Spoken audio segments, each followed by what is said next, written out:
Good morning, students. In ENGCE 201, we are going through a chapter which is towards creating party free world. इसमें हमने concept of ग्रामीण bank का किया, उसके बाद हमने एक जो है वो किस तरह से जो है वो सेकंड जनरेशन का कंसेप्ट किया. Then beggars can turn to business.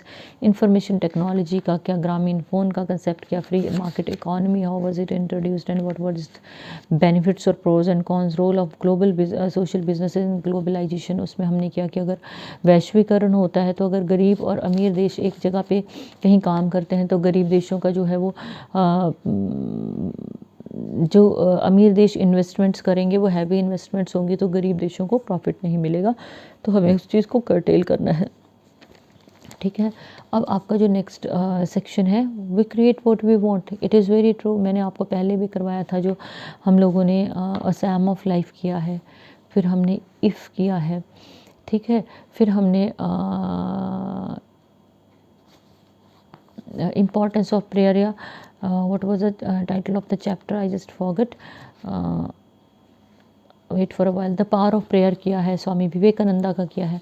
Swami Vivekananda chapter वाले चैप्टर में बेस्ट एग्जाम्पल क्या है, we create what we want. वो भागे नहीं वहाँ से ना, शिकागो समिट में जाने से वो भागे नहीं. उन्होंने कहा कि मैं यहीं रहूँगा, थोड़े बहुत पैसे हैं जिससे भी मैनेज हो जाएगा, लेकिन वी क्रिएट. वो क्या चाहते थे, उन्होंने वो क्रिएट कर लिया. It's very simple example there. So we get what we want और we what we want refuse होता है मना करना. कि whatsoever we expect in a life to be, जो हम अपनी लाइफ में करना चाहते हैं वी कैन हैव दैट, एक कंडीशन. दूसरा, if we are not refusing to that very positive thing which is coming to us, अगर हमारे पास आने वाली पॉजिटिव चीज़ों को हम रिफ्यूज़ नहीं करते हैं तो क्या होगा, will get that very thing also. तो हम लोग उसको भी अचीव कर लेंगे. फिर एक्सेप्ट द फैक्ट, हम एक चीज़ को तो एक्सेप्ट करते हैं that we'll always have poor people around us. गरीब लोग तो देखो हमारे आसपास रहेंगे. यू कांट अबॉलिश इट, नहीं हो सकता. And that party is a part of human destiny, कि गरीबी ह्यूमन डेस्टिनी का हमारे भाग्य में लिखी जाती है. हम तभी जो है वो गरीब होते हैं. This is precisely why we continue to have poor people around अस.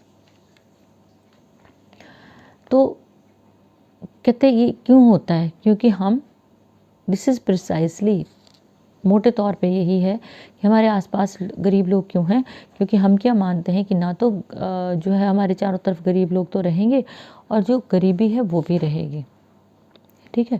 लेकिन अगर कुछ पॉलिसीज़ पॉजिटिवली फ्रेम होती हैं, हम बच्चों को एजुकेट करते हैं, जैसे आपको बांग्लादेश का इसी चैप्टर में आपने एग्जांपल देखा कि किस तरह से लोगों को अपलिफ्ट किया गया, maximum of the beggars were uplifted. तो अगर हम वैसा कुछ करते हैं तो किसी हद तक हम गरीब इंसान को एक स्पेसिफिक लेवल तक ला सकते हैं उसकी लाइफ जीने के लिए.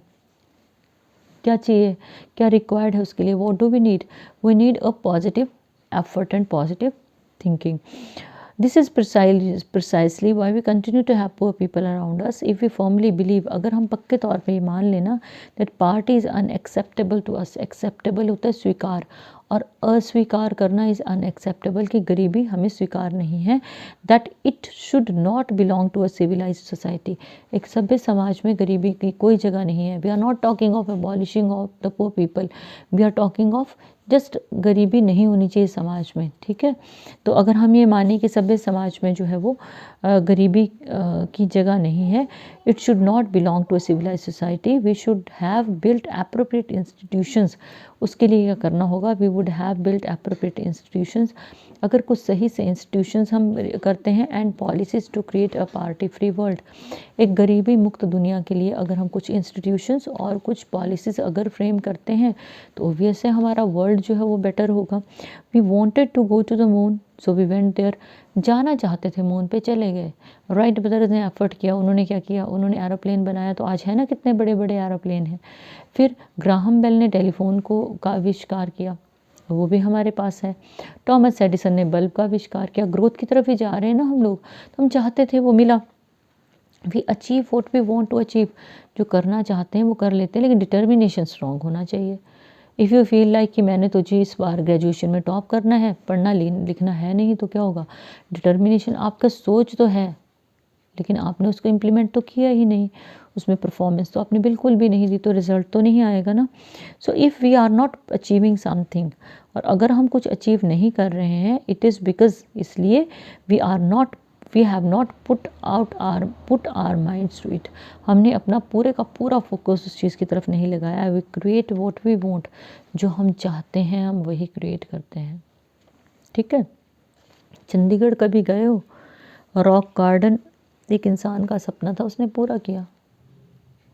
इंसान करना, आपके पेरेंट्स ने अच्छा सा घर बनाना था जो उनकी कैपेसिटी में था, उन्होंने बनाया ना। उन्होंने अपने एफर्ट्स लगाए, उन्होंने सेविंग्स की, उन्होंने एक सपना देखा, उन्होंने उस सपने को पूरा किया। आपका क्या सपना है ये आपको डिसाइड करना है, क्योंकि जो आप डिसाइड करोगे, जिस पे आप इम्प्लीमेंटेशन लाओगे, वो चीज़ें तो होंगी। What we want and how we get to it depends on our mindset. हम जो चाहते हैं, ठीक है, और हम एक how do we get to it, और वो हमें कैसे मिलता है, ये हमारे माइंडसेट पे डिपेंड करता है। It is extremely difficult to change mindsets once they are formed.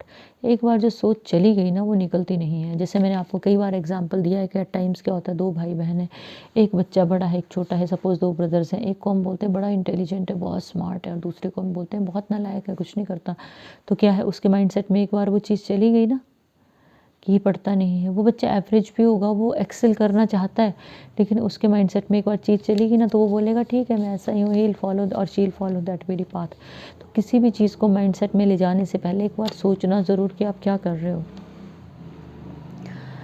It is extremely difficult to change mindsets once they are formed. We create the world in accordance with our mindset. पूरे का पूरा जो section है very motivational, कि हम दुनिया को अपने अकॉर्डिंग कैसे चेंज करते हैं, माइंडसेट के according. We need to invent ways to change our mind perspective continuously. हमें अपने माइंडसेट को बदलने की ज़रूरत है लगातार, and reconfigure our mindset quickly as new knowledge emerges.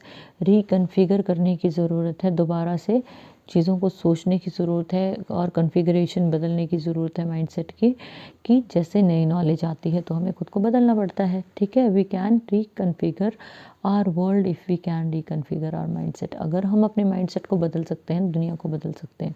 छोटा सा एग्जांपल दूंगी आप लोगों को। अब देखो, फरवरी तक हमें पता नहीं था कि ऑनलाइन एजुकेशन भी क्या है। I am giving my own example. So when we came to know कि ऑनलाइन एजुकेशन शुरू हो रहा है, इट वाज वेरी डिस्टर्बिंग। आपको भी पता है कि firstly what did I do, I just clicks were there and explanation was there and my voice was there, face was not seen anywhere, and I couldn't explain in that very best possible way as much I can, जितना मैं class में करवाती हूँ। लेकिन slowly steadily we became techno friendly, technique के साथ friendly हुए, धीरे धीरे रिकन्फिगर किया माइंड को कि ये सीखना पड़ेगा, अब ऑप्शन नहीं है, क्योंकि आगे क्या है, 70% आपका ऑफलाइन सिलेबस होगा, 30% आपका ऑनलाइन ही रहेगा। तो हमें चीज़ों को बदलना तो पड़ा। आई नो मैंने अपने आप को कितना बदला है। ठीक है। तो अब we can change, everyone can change, if I can change, all of you can change your mindset positively. आपने इसको लेके जाना है। We can put poverty in the museums. I believe that if we can create a party free world, because party is not created by poor people. गरीबी किसने create की? गरीबों ने क्रिएट की नहीं, हमारी पॉलिसीज़ ने क्रिएट की है। तो मेरा ये मानना है कि हम दुनिया को गरीबी से मुक्त कर सकते हैं, क्योंकि गरीबी को गरीब इंसान कभी क्रिएट नहीं करता। इट हैज़ बीन क्रिएटेड, इसे क्रिएट किया गया, and sustained by economic and social systems. जो हमारा आर्थिक और सामाजिक ढांचा है ना, उसने इसको सस्टेन किया है, कंटिन्यू किया है। We have designed our for ourselves. तो जो सिस्टम हम अपने लिए बनाया, उसमें हमने गरीबी के लिए स्पेस छोड़ दिया। द इंस्टीट्यूशंस एंड कंसेप्ट, वो इंस्टीट्यूशंस और वो concept that make up that system, जिन्होंने उस सिस्टम को बनाया। द पॉलिसीज़ दैट वी परसू, और वो पॉलिसीज़ जिनको लेके हम आगे चलते हैं, उसमें गरीबी के लिए स्पेस रखा है हमने। पॉवर्टी इज़ क्रिएटेड, क्यों? Because we built our theoretical framework on assumptions. हमने अपना जो फ्रेमवर्क है, बेसिकली जो थियोरीज़ हैं, उनको किस चीज़ पे रखा है, विच अंडर एस्टिमेट्स ह्यूमन कैपेसिटी। जो ह्यूमन कैपेसिटी है, इंसानों की जो कैपेसिटी है, उसको अंडर एस्टिमेट करती है। कैसे? By designing concept. कुछ एक कंसेप्ट को उन्होंने डिज़ाइन किया है, विच आर टू नैरो, छोटे हैं, नैरो है, संकुचित हैं। Such as concept of business, business का कंसेप्ट है, क्रेडिट वर्दीनेस है, किसको क्रेडिट दिया जा सकता है, एंटरप्रेन्योरशिप है, एम्प्लॉयमेंट है। इन सारी चीज़ों को हमने ह्यूमन कैपेसिटी पे लिमिट कर दिया। और डेवलपिंग इंस्टीट्यूशंस, और इंस्टीट्यूशंस को डेवलप करने वाला कंसेप्ट आया, विच रिमेन हाफ डन, जो आधा हुआ आधा रह गया। Such as financial institutions where poor are left out, वो फिनेंशियल इंस्टीट्यूशंस जहाँ गरीबों को बाहर रखा गया। ठीक है। Poverty is caused by failure at the conceptual level, concept जो है पॉवर्टी का उसकी वजह से फेलियर है, हम लोग पॉवर्टी को इरेडिकेट नहीं कर पाए हैं। Poverty is caused by the failure at conceptual level, conceptual level पे फेलियर है तब गरीबी है, rather than any lack of capability on the part of poor people. ऐसा नहीं है लोगों में कैपेबिलिटी नहीं होती है, उनमें बहुत कैपेबिलिटी है। आपने सुपर 30 का कंसेप्ट सुना होगा, है ना। तो वो क्या है, वहाँ पे एक इंसान जो है क्या करता है, I forgot the name of that very fellow, वो स्लम्स से बच्चों को लेके आता है, उनको ट्रेन करता है, उनको स्कॉलरशिप्स देता है, खाना खिलाता है, और जब व्हेन दे गेट सेलेक्टेड उसको क्रेडिट मिल जाता है। So this is what the concept is there. तो गरीबी क्या है, ये हमारी पॉलिसीज़ में कहीं लूप होल है, उसकी वजह से गरीबी है। और हमने बहुत जगह चीज़ों को लिमिट किया है। Intelligence is not confined to any गरीब अमीर इंसान ही इंटेलिजेंट होगा। आजकल अगर आप फेसबुक यूज़र्स हो, मुझे पता है आप मैक्सिमम यूज़र्स हो, अगर आप देखोगे IAS रिक्शा पुलर का बेटा, एक सब्ज़ी बेचने वाले की बेटी, और हमारे भी तो जो कितने पुलिस ऑफिशियल्स हैं जो फीमेल्स हैं, they belong to lower middle class से हैं, कितना संघर्ष उन्होंने किया है ना। तो ये चीज़ क्या है कि आप इंटेलिजेंस को ये नहीं बोल सकते it is meant for rich और it is meant for poor, it is for all. Rich के पास ऑप्शंस होती हैं, वो अपनी इंटेलिजेंस को पॉलिश करता है, आगे बढ़ता जाता है। पुअर के पास वो ऑप्शंस नहीं होती हैं, वो बेचारा, उसकी इंटेलिजेंस जो है वो कन्फाइन होकर रह जाती है। कभी वो निकल आती है तो हज़ारों में से एक गरीब इंसान जो है वो फ्लरिश हो जाता है। ठीक है। So I formally believe that we can create a poverty free world. कहते हैं मुझे पूरा विश्वास है हम गरीबी मुक्त जो दुनिया है वो बना सकते हैं, if we collectively believe in it, अगर हम इसमें विश्वास करें। In a poverty free world, एक दुनिया सपना, पॉवर्टी फ्री वर्ल्ड में, गरीबी मुक्त दुनिया में क्या होगा, the only place you would be able to see poverty is the poverty museums. गरीबी वाले म्यूजियम्स होंगे वहाँ पे, जहाँ पे तुम्हें गरीबी देखने को मिलेगी। वो म्यूज़ियम क्या होता है, ऐसी जगह जहाँ पे पुरातन चीज़ों को रखा जाता है। चंबा में एक म्यूज़ियम है, अगर आप कांगड़ा में जाओगे वहाँ पे भी म्यूज़ियम है। तो म्यूज़ियम में क्या है, अगर आप कुल्लू जाओगे वहाँ पे निकोलस रोरिक के एरिया में वहाँ पे एक म्यूज़ियम है, पुरानी ड्रेसेस हैं, पुरानी चीज़ें। कहते हैं तो गरीबों के कपड़े वहाँ म्यूज़ियम में मिलेंगे। एट अ प्रेजेंट जो अगर हम बात करेंगे तो उस एज में गरीब नहीं मिलेंगे हमें, उनके कपड़े म्यूज़ियम में मिलेंगे। गरीबी को तो हम इरेडिकेट कर देंगे, ख़त्म कर देंगे। When school children take a tour of the poverty museums, की जब स्कूल चिल्ड्रन एक राउंड लगाते हैं पार्टी म्यूज़ियम्स का, they would be horrified to see misery and indignity, वो डर जाएंगे उस दयनीय हालत को देख के, उस इंसल्टिंग सी इंडिग्निटी को देख के, that some human beings had to go through, जो कई लोगों ने भुगता होगा। क्योंकि वहाँ क्या होगा, फटे हुए कपड़े, फटे हुए फुटवेयर, और वो बदतर सामान जिसके साथ उन्होंने, गरीब लोगों ने ज़िंदगी जी होगी। क्योंकि फिर तो वो गरीब लोग जो होगा वो अमीर हो जाएंगे। They would blame their forefathers for tolerating this inhuman condition, और वो लोग अपने पूर्वजों को ब्लेम करेंगे कि इस इनह्यूमन कंडीशन को उन्होंने टॉलरेट किया, झेला, which existed for so long for so many people, जो बड़े लंबे वक्त तक बड़े लोगों ने झेली है। Human being is born into this world fully equipped not only to take care of himself और हर सेल्फ। ह्यूमन बीइंग इस दुनिया में फुली इक्विप होके आता है, उसके पास सारी की सारी जो इंटेलिजेंस है, जो क्वालिटीज़ हैं, वो सभी को बराबर मिलती हैं, चाहे वो अमीर है चाहे वो गरीब है। और वो जो क्वालिटीज़ हैं, they not only to take care of himself और हर सेल्फ, और वो क्वालिटीज़ ऐसी नहीं होती कि आपने अपना ही केयर करना है, but also to contribute to enlarging the wellbeing of the world. लेकिन वो क्या होती है, हमें एक जिम्मेवारी दे के भेजता है भगवान के, तुमने दुनिया के लिए किस तरह से जो है भले का काम करना है, दुनिया में के लिए तुम्हारी रिस्पॉन्सिबिलिटी फिक्स होती है as a whole. Some get the chance to explore their potential to some degree, कुछ लोग अपना पोटेंशियल, अपना कैलिबर, अपनी क्वालिटीज़ किसी हद तक जो है वो एक्सप्लोर कर लेते हैं, खोज लेते हैं। But some many others never get any opportunity, बाकी लोगों को मौका नहीं मिलता, कुछ करना नहीं चाहते और कुछ को मौका नहीं मिलता ड्यूरिंग देयर लाइफ टाइम, अपने जीवन में, to unwrap the wonderful gift they are born with. उस गिफ्ट को खोलने का मौका नहीं मिलता जो उनको बाय बर्थ मिली है। कई लोग आपने देखा होगा ना, they are very good painters, they are very good writers, लेकिन वो कोशिश ही नहीं करते उस चीज़ को करने की। थोड़ा सा करेंगे फिर पीछे हट जाएंगे कि मेरे पास तो पैसे नहीं है। अगर आप एफर्ट्स नहीं करोगे तो पैसे कहाँ से आएंगे? अगर एफर्ट्स करोगे तो यू विल गेट। लड़ना पड़ता है, हर कदम पे संघर्ष करना पड़ेगा, तभी आप कुछ हासिल कर पाओगे। So they die unexplored and the world remains deprived of their creativity. Deprive होता है वंचित होना। वो अनएक्सप्लोर्ड ही मर जाते हैं, अपनी क्वालिटीज़ ही नहीं ढूंढ पाते और दुनिया को उनकी क्वालिटीज़ से वंचित रहना पड़ता है। एंड देयर कंट्रीब्यूशन, उनका कोई सहयोग भी नहीं मिलता ग्रोथ में। Grameen has given me an unshakeable faith in the creativity. Grameen ने मुझे एक अनशेकेबल, जो नहीं हिलने वाला फेथ है, स्ट्रॉन्ग फेथ है, वो दिया है क्रिएटिविटी में ऑफ ह्यूमन बींग्स, की ह्यूमन बींग्स कुछ भी क्रिएट कर सकते हैं। This has led me to believe, Grameen ने मुझे एक विश्वास दिया है, that human beings are not born to suffer the misery of hunger and poverty, कि इंसान का जन्म दुख, तकलीफ़, भूख और गरीबी के लिए नहीं हुआ है। टू मी, मेरे लिए, poor people are like bonsai trees. Bonsai trees क्या होते हैं? बड़े ट्रीज़ का छोटा वर्जन। आपने देखा होगा ना, आजकल गमले में भी छोटे छोटे स्ट्रॉबेरीज लग रही हैं, गमले में छोटे छोटे ऑरेंजेस लग रहे हैं, they are called bonsai trees. To me poor people are like bonsai trees. Bonsai trees की तरह हैं। When you plant the best seed of the tallest tree in a flower pot, कि जब एक बड़े अच्छे हेल्दी प्लांट का seed आप गमले में लगाते हो ना, you get a replica of the tall tree. उस बड़े ट्री का एक रेप्लिका, एक कॉपी आपको मिलती है, इंचेस टॉल, जो थोड़ा ही बड़ा होता है। गमले में कहाँ ग्रोथ होती है? कभी देखना, ज़मीन पे लगा हुआ जो प्लांट है उसकी ग्रोथ ज़बरदस्त होती है। There is nothing wrong with the seed. Seed में गलती नहीं होती, यानी कि इंसान जो है वो कभी गलत नहीं होता है, ठीक है ना। अमीर पैदा हुआ, गरीब पैदा हुआ, but there is nothing wrong with the seed you planted, only the soil base that is too inadequate. soil base अलग अलग है। गरीब आदमी को अपॉर्चुनिटीज़ नहीं मिली, अमीर को मिल गई। poor people are bonsai people, bonsai trees की तरह होते हैं जो गरीब लोग होते हैं। there is nothing wrong in their seeds, seeds नहीं होते गलत, यानी कि वो लोग जो है वो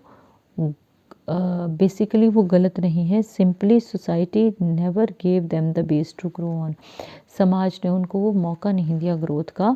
all it needs to get the poor people out of poverty for us is to create an enabling environment for them. हमें जो गरीब लोगों को इस अगर गरीबी से निकालना है तो क्या करना पड़ेगा? उनके लिए अच्छा सा एनवायरनमेंट क्रिएट करना पड़ेगा, जो मैंने आपको सुपर 30 का एग्जांपल दिया है। Once the poor can unleash their energy and creativity, एक बार गरीब आदमी अपनी एनर्जी और क्रिएटिविटी को बाहर लाता है, poverty will disappear very quickly, गरीबी एकदम से गायब हो जाएगी। So let us join hands to give every human being a fair chance to unleash their energy and creativity. So चलो आज इकट्ठा होके हर इंसान को एक अच्छा सा मौका देते हैं कि वो अपनी एनर्जी और अपनी क्रिएटिविटी को बाहर लाए। Ladies and gentlemen, this is concluding. Let me conclude by expressing my deep gratitude to the Norwegian Nobel Committee. अब एक deep gratitude है thankful attitude जो है वो एक्सप्रेस कर रहा है ऑथर नॉर्वेजियन नोबेल कमेटी के लिए, फॉर रिकॉग्नाइजिंग, क्या रिकॉग्नाइज करने के लिए, दैट पुअर पीपल, गरीब लोग, स्पेशली द पुअर वीमेन, जो गरीब लेडीज़ हैं, they have both the potential and right to have a decent life. उनमें पोटेंशियल भी है, उनका एक अधिकार भी है डिसेंट लाइफ जीने का, and that micro credit helps to unleash that potential. और जो माइक्रो क्रेडिट प्लान्स हैं, छोटे छोटे जो क्रेडिट वाला सिस्टम है, वो उनके पोटेंशियल को अनलीश कर सकता है, बाहर ला सकता है। आई बिलीव दिस ऑनर, मुझे इस सम्मान, आई बिलीव कि जो ये ऑनर है दैट यू गिव अस, जो आपने हमें दिया है, it will inspire many more bold initiatives around the world. Around the world ये बड़े बड़े इनिशिएटिव लेने के लिए लोगों को प्रेरित करेगा, to make historical breakthrough in unending global poverty, जिससे कि एक हिस्टोरिकल ब्रेक थ्रू होगा अनएंडिंग ग्लोबल पॉवर्टी का, जो कि आज हमें दिखता है ना, पूरे विश्व में एक गरीबी फैली हुई है, ख़त्म नहीं हो रही है। तो ये ख़त्म कैसे होगी? हमें कुछ पॉलिसीज़ बनानी पड़ेंगी, गरीब लोगों को वो सारे मौके देने पड़ेंगे जो अमीरों को मिलते हैं, तभी हम लोग जो है वो एक बेहतर कल के बारे में सोच सकते हैं। I believe the honour you give us will inspire many bold initiatives around the world to make historical breakthrough in ending global party. Thank you very much. So this was all about your chapter. जितना भी chapter पढ़ा it is highly practical. एक इंसान की सोच ने किस तरह से बांग्लादेश के हज़ारों लाखों लोगों की ज़िंदगी बदल दी। सो क्वेश्चंस जो है इसके यहाँ पे नहीं है। I will send you question separately, मैं आपको सेपरेट क्वेश्चंस भेजूँगी इसके। और अब आपका लास्ट जो चैप्टर है that is climate change and human strategy. It is very interesting. शायद ये 2 दिन लगेंगे इसको, 2 लेक्चर्स आपके इसके बनेंगे और आपका जो है वो शायद 1-2 लेक्चर पोइम्स के बनेंगे। 4 लेक्चर्स के बाद our syllabus it means it has ended now, so you'll have to start your own preparation। साथ साथ प्रिपेयर करते रहो। Good day.